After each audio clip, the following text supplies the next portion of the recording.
जादुई बैंगन। दादी, क्या परियां सच में होती है? हाँ, परियां सच में होती है बेटा। दादी, ये परियां दिखने में कैसी होती है?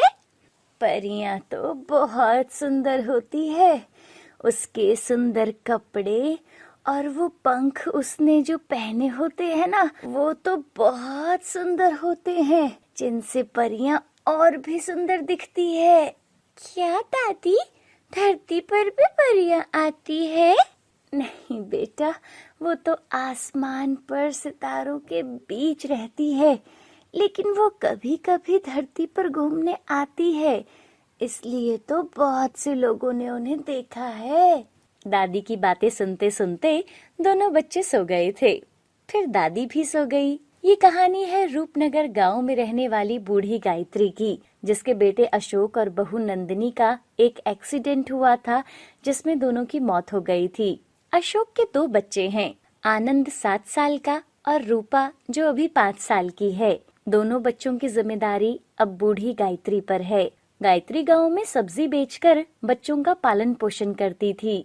एक सुबह बूढ़ी गायत्री अपने खेतों से सब्जी की टोकरी भरकर पूरे गांव में घूम रही थी। सब्जी ले लो, सब्जी, ताजा ताजा सब्जी ले लो। गांव में घूमते घूमते गायत्री थक कर एक पेड़ के नीचे बैठ जाती है। सुबह से दोपहर हो गई है, लेकिन अभी तक 1 पैसे की बिक्री नहीं हुई। पता नहीं भगवान आज क्या होगा। गायत्री एक गठरी से 2 सूखी रोटियां निकालती है और उन्हें खाने लगती है। अम्मा, अम्मा, मुझे बहुत भूख लगी है, मुझे भी कुछ खाने को दे दो ना। भूख लगी है? आजा, यहाँ पे बैठ। बूढ़ी गायत्री अपनी सूखी रोटी उस बच्ची को देती है और वो बच्ची देखते ही देखते सारी रोटी खा लेती है। धन्यवाद अम्मा, आप बहुत अच्छी हो। देखो, आपकी रोटी से मेरा पेट भर गया, लेकिन अब आप क्या खाओगी? मुझे भूख नहीं है बेटा। अच्छा तू ये बता, तेरा घर कहाँ है और तू अकेली यहाँ क्यों घूम रही है? ये सारा गांव मेरा ही तो घर है अम्मा।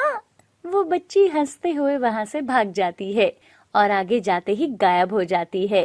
अरे, अभी तो यहीं थी, कहाँ चली गई? कितनी प्यारी बच्ची है, लेकिन ऐसे अकेले न जाने कहाँ घूम रही है। उसके बाद बूढ़ी गायत्री सब्जी की टोकरी सर पर उठाती है और फिर से गांव-गांव घूमने लगती है। सब्जी ले लो, सब्जी, ताजा ताजा सब्जी ले लो। दूसरी तरफ सेठ और उसका आदमी गायत्री के घर पर आकर बच्चों को धमकाता है। बुढ़िया से कहना मेरे पैसे मुझे चाहिए, नहीं तो सबको घर से निकाल दूंगा, समझे? इधर रोजाना की तरह आज भी बूढ़ी गायत्री खाली ही हाथ घर लौटती है। आज कुछ भी नहीं बिका, 1 रुपए तक की कमाई नहीं हुई। ऐसे कैसे चलेगा? मैं बच्चों को स्कूल कैसे भेजूंगी? हे भगवान, कुछ समझ नहीं आ रहा। दादी, आ गई आप? आपको पता है वो सेठ जी और उसके आदमी आए थे। वो बोल रहे थे कि दादी से बोलना हमारे पैसे लौटा दे, नहीं तो वो हमें घर से निकाल देंगे। आनंद की बातें सुनकर दादी की आंखों में आंसू आ जाते हैं। तुम चिंता मत करो बच्चों, मैं उनके पैसे लौटा दूंगी। दादी, अगर सच में उन्होंने हमें घर से निकाल दिया तो हम कहाँ जाएंगे? नहीं मेरी बच्ची, ऐसा नहीं होगा, सब ठीक हो जाएगा। तुम दोनों को भूख लगी होगी ना, चलो हम खाना बनाते हैं। दादी कुछ सब्जियां डालकर चावल बनाती है और बच्चों को खिलाती है। रात को सब सो जाते हैं, लेकिन गायत्री को नींद नहीं आ रही थी। भगवान, कुछ समझ नहीं आ रहा, इन बच्चों का क्या होगा? ये घर भी सेठ के पास गिरवी रखा हुआ है। अगर मैंने पैसे नहीं चुकाए तो सेठ हमें घर से निकाल देगा। मैं बच्चों को लेकर कहाँ जाऊंगी? यहाँ 2 वक्त की रोटी खाने तक की कमाई नहीं है, तो कर्जा चुकाने की तो सोच भी नहीं सकती। न जाने ऊपर वाले की क्या मर्जी है। गायत्री बहुत परेशान थी। रात को गायत्री को एक सपना आता है। मैंने तुम्हारे आंगन में जादुई बैंगन का पौधा लगाया है। इसमें रोज सोने का बैंगन लगेगा। तुम उसे बेचकर खूब पैसे कमा सकती हो, लेकिन अगर तुमने लालच किया तो इसका जादू असर नहीं करेगा, बल्कि बहुत बुरा होगा। अगली सुबह गायत्री उठती है, वो आंगन में देखती है। हाँ, क्या सच में ये जादुई बैंगन का पौधा है? अरे अरे हाँ, इस पर तो सोने का बैंगन लगा हुआ है। हे भगवान, ये सब मैं क्या देख रही हूँ? तभी आनंद और रूपा भी बाहर आते हैं।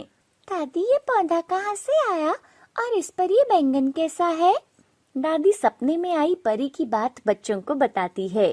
सच में दादी, आपने सपने में परी को देखा? परी हमारे यहाँ बैंगन का पौधा लगा कर गई है। हाँ, और ये सोने का बैंगन है।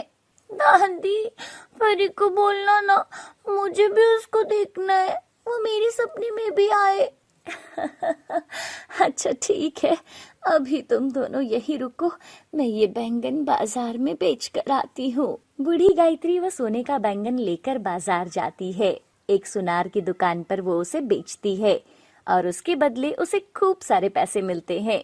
गायत्री जैसे ही पैसे लेकर अपने घर आती है, वो देखती है कि रास्ते में राशन की दुकान है। वो उस दुकान से खूब सारा राशन भी ले लेती है। गायत्री घर आकर पैसे संभाल कर रखती है और बच्चों के लिए अच्छा सा खाना बनाती है और वो सब मिलकर खाना खाते हैं। कुछ ही देर में सेठ भी अपने आदमियों को लेकर उनके घर आता है। ए बुढ़िया, कहाँ छिप कर बैठी है? मेरे पैसों का इंतजाम हुआ या नहीं? दादी, देखो ना, वो अंकल आए हैं। तुम यहीं बैठो, मैं अभी इसके सारे पैसे चुका देती हूँ। गायत्री पैसे लेकर बाहर आती है। ये लीजिए सेठ जी, आपके सारे पैसे पूरे सूद समेत हैं। क्या सारे पैसे? हाँ हाँ, पूरे पैसे हैं, चाहो तो गिन लो। सेठ पैसे लेकर अपने घर चला जाता है। ऐसे ही धीरे धीरे गायत्री की जिंदगी पूरी तरह से बदल गई थी। गायत्री बच्चों का दाखिला अच्छे से स्कूल में करवा देती है और दोनों बच्चे फिर से स्कूल जाने लगते हैं। अब गायत्री हर रोज एक सोने का बैंगन गांव के अलग अलग सुनारों को बेचने लगी, जिससे उसके पास अब पैसे की कोई कमी नहीं थी। धीरे धीरे बच्चे भी बड़े हो रहे थे। अब गायत्री अपने छोटे से घर को बड़ा बना लेती है। अब उनके पास किसी चीज की कोई कमी नहीं थी। बूढ़ी गायत्री का नाम दूसरे गांव में भी जाना जाने लगा था, क्योंकि वो गरीब लोगों को खूब दान दिया करती थी और उनकी हर तरह से मदद किया करती थी। अब उनके घर से कोई भी भूखा नहीं जाता था। ये सब देखकर सेठ को बिल्कुल अच्छा नहीं लगता। अरे, ये बुढ़िया के पास आखिर इतनी धन दौलत आई कहाँ से है? इसका तो पता लगाना पड़ेगा। एक दिन बूढ़ी गायत्री सोने का बैंगन तोड़ रही थी। इन जादुई सोने के बैंगनों से कितने लोगों का भला हुआ है। अगर ये बैंगन का पौधा नहीं होता तो न जाने हम सब का क्या होता। क्या सोने का बैंगन? तभी ये बुढ़िया लोगों को इतने पैसे बांट रही है। रात को जब सब गांव वाले अपने घरों में सोए हुए थे, उसी रात सेठ गायत्री के घर में चुपके से जाता है और उस जादुई बैंगन के पौधे को उखाड़कर अपने घर ले आता है। अब देखना, ये जादुई बैंगन मेरे घर के आंगन में मुझे खूब सारे सोने के बैंगन देगा। अगली सुबह जब सेठ उठकर देखता है तो उसे उस पौधे पर सोने का बैंगन लगा मिलता है। अरे क्या बात है, सोने का बैंगन! जैसे ही सेठ उस बैंगन को तोड़ता है तो सेठ के घर के अंदर से सारा धन और जेवर बैंगन के पौधे के अंदर आकर समाने लगता है और जादुई सोने का बैंगन भी उस पौधे में समा जाता है। अरे अरे, ये क्या हो रहा है? अरे अरे, मेरी सारी जमा पूंजी कहाँ जा रही है? तभी सेठ की पत्नी चिल्लाने लगती है। अरे अरे जी, ये सब क्या हो रहा है? मेरे सोने की चूड़ियां मेरे हाथों से खुद ही निकल कर जा रही है। हाय, अरे मेरे गले का हार! हे भगवान, हे भगवान, ये सब क्या हो रहा है? हे भगवान, ये मुझसे क्या हो गया? ये पौधा तो मेरा सब कुछ निकल गया। तभी गायत्री और उसकी पोती रूपा भी सेठ के घर आ जाती है। दादी, वो देखो, सेठ हमारे बैंगन के पौधे के पास बैठा है। मैंने बोला था ना, परी सच में मेरे सपने में आई थी और उसने बोला था कि हमारा जादुई पौधा ये सेठ चुरा कर लेकर गया है। हाँ, ये तो इसी सेठ की करतूत है। देखो अब कैसे बैठा हुआ है, गवा लिया ना अपना सब कुछ और करो चोरी। बूढ़ी गायत्री और रूपा सेठ के आंगन से अपना जादुई बैंगन का पौधा उखाड़कर अपने घर के आंगन में फिर से लगा देते हैं और सेठ सर पर हाथ रखकर खूब पछताता है। तो देखा आपने, लालच करने से कितना बुरा होता है। जादुई फूल गोभी। आज तो बहुत ठंड है, ऊपर से बहुत देर हो गई है। मीना की माँ फिर से गुस्सा करेगी। अशोक जल्दी जल्दी घर जा ही रहा था, तभी सामने से एक मोटरसाइकिल आती है और वो अशोक को टक्कर मार देती है। आह, आह, आह, आह।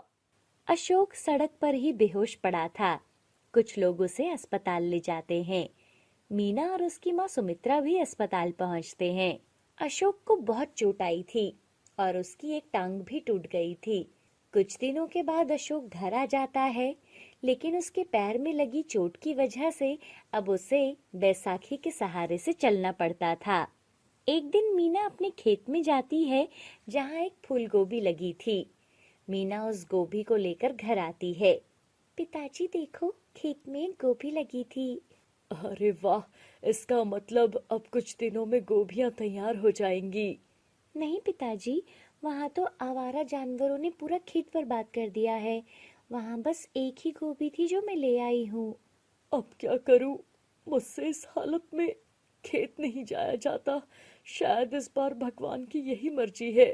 अशोक पहले खेती करके गुजारा करता था, लेकिन अब वो भी काम बंद था। तभी वहाँ सुमित्रा आती है और गोभी को देखती है। सुमित्रा, आज तुम इस गोभी की सब्जी बना लो और भगवान जी को भी भोग लगा देना।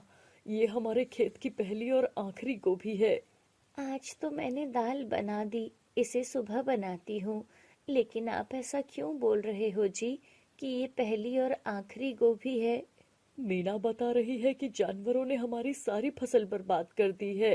हे भगवान, ये सब क्या हो रहा है जी? हमने सोचा था इस बार मीना की शादी करवा देंगे। माँ, मैंने आपको कितनी बार बोला है कि मुझे अभी शादी नहीं करनी। मैं अभी और पढ़ना चाहती हूँ, डॉक्टर बनना चाहती हूँ मैं। माँ, बेटा, बड़ी मुश्किल से अच्छा रिश्ता मिला है। ऐसे रिश्ते बार बार नहीं मिलते। बेटा, हमारे पास इतने पैसे कहाँ हैं कि हम तुम्हें डॉक्टरी की पढ़ाई करवा सकें। हम तो अनपढ़ गंवार ही रह गए बिटिया। तुम तो पढ़ना चाहती थी, पर गरीबों को अपने सपने पूरे करने का हक नहीं है। अब तो मैं पैर से भी लाचार हो गया हूँ, वरना कुछ सोच भी लेता। मैंने सोचा था गोभी की फसल से कुछ पैसे जोड़कर मीना के लिए गहने खरीदूं। अब तो घर का राशन पानी में ही सारे पैसे खर्च हो गए हैं। ये गरीबी भी न जाने हमें क्या क्या दिन दिखाएगी जी। तभी दरवाजे पर खटखट होती है। जब मीना गेट खोलकर देखती है तो वो देखती है कि सामने उसके पड़ोस का एक बच्चा खड़ा था। दीदी, ये कुछ सवाल है, जरा समझा दोगी क्या? हाँ हाँ, अंदर आ जाओ। दीदी, ये सवाल मुझे समझ नहीं आ रहे हैं। मीना विशाल को सवाल समझाती है। हाँ दीदी, आपने तो बहुत आसान तरीके से मुझे सवाल समझा दिए। आप नहीं होते ना तो मैं अपने सवाल किससे समझता? क्यों रे, जब मैं चली जाऊंगी तो किससे पूछेगा सवाल?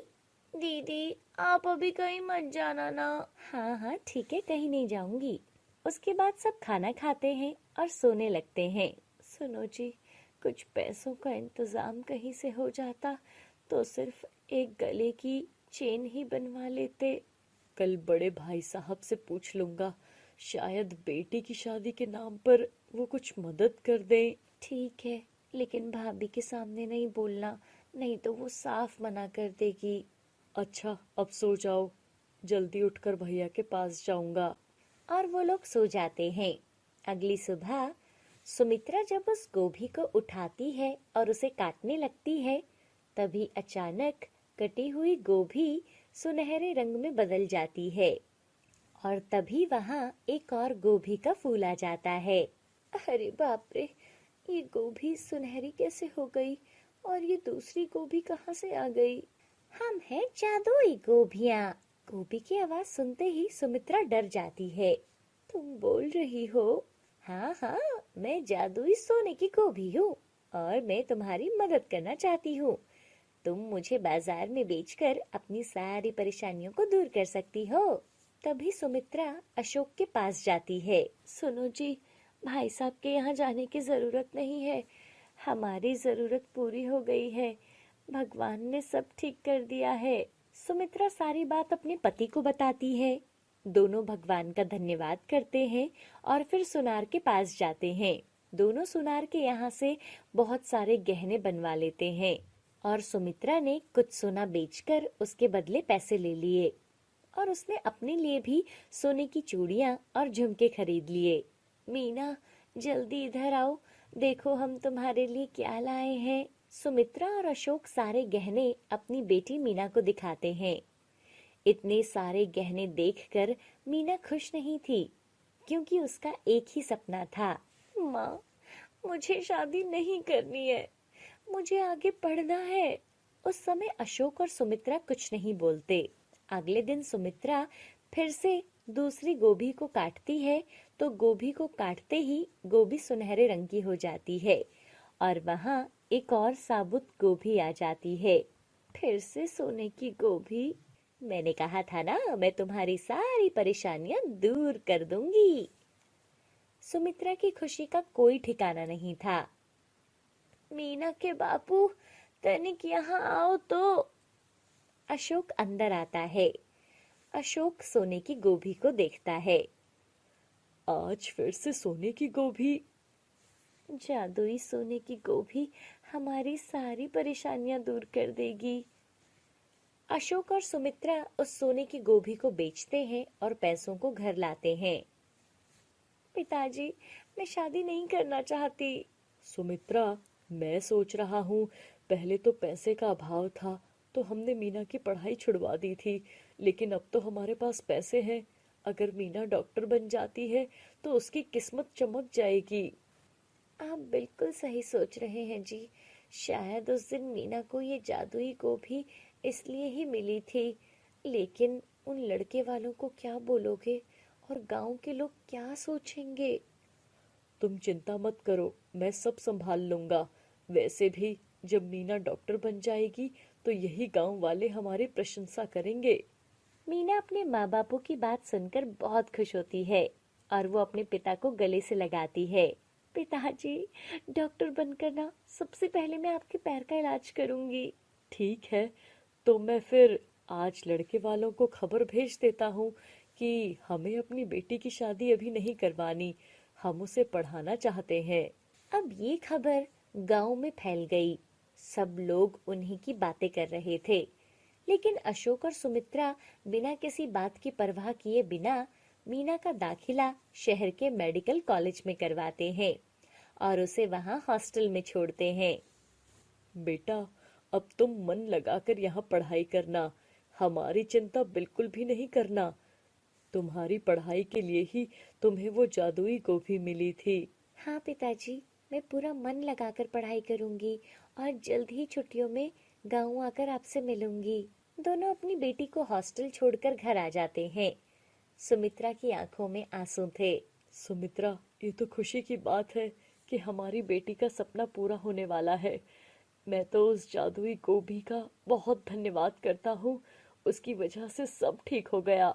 वो दोनों घर आते हैं और देखते हैं कि घर पर अशोक का भाई सतीश और भाभी कांता बाहर बैठे हुए थे। अरे सुमित्रा, तुम लोगों ने हमें बताया नहीं कि लड़के वालों ने रिश्ता तोड़ दिया। भाभी, रिश्ता लड़के वालों ने नहीं बल्कि हमने मना किया था। वो मीना आगे पढ़ना चाहती है, वो डॉक्टर बनना चाहती है। हम अभी उसका दाखिला ही करवा कर आ रहे हैं। क्या? इतना पैसा तुम लोग कहाँ से लाए? जो पैसे उसकी शादी के लिए जोड़े थे, अब हम उन्हीं पैसों से उसकी पढ़ाई करवा रहे हैं। उन दोनों को अशोक और सुमित्रा की बातों पर बिल्कुल भरोसा नहीं होता और वो दोनों वहां से अपने घर आ जाते हैं। ये लोग ना जरूर कुछ छुपा रहे हैं। अगर बेटी को पढ़ाने का इतना ही शौक था तो पहले रिश्ता क्यों किया था? मुझे तो बात कुछ और ही लग रही है। फिर क्या था, उसी दिन से कांता ने अशोक के घर पर नजर रखना शुरू कर दिया और एक दिन उसने सुमित्रा को वही जादुई गोभी काटते हुए देखा और वो गोभी सोने की हो गई। वो अशोक और सुमित्रा की बातें सुनती है। क्या? जादुई सोने की गोभी? अच्छा, तभी इनके पास इतने पैसे आए हैं। रात के समय जब सब सो जाते हैं तो कांता और उसका पति चुपके से अशोक के घर में घुस जाते हैं और चुपके से संदूक से सोने की गोभी को निकालते हैं और अपने घर आ जाते हैं और उस सोने की गोभी को वो अपनी तिजोरी में रखते हैं, जहाँ पहले से ही बहुत सारे पैसे और जेवर रखे थे। अब देखना हम इसे बेचकर कैसे पैसे कमाते हैं। हाँ जी, सुबह तो पैसे ही पैसे होंगे।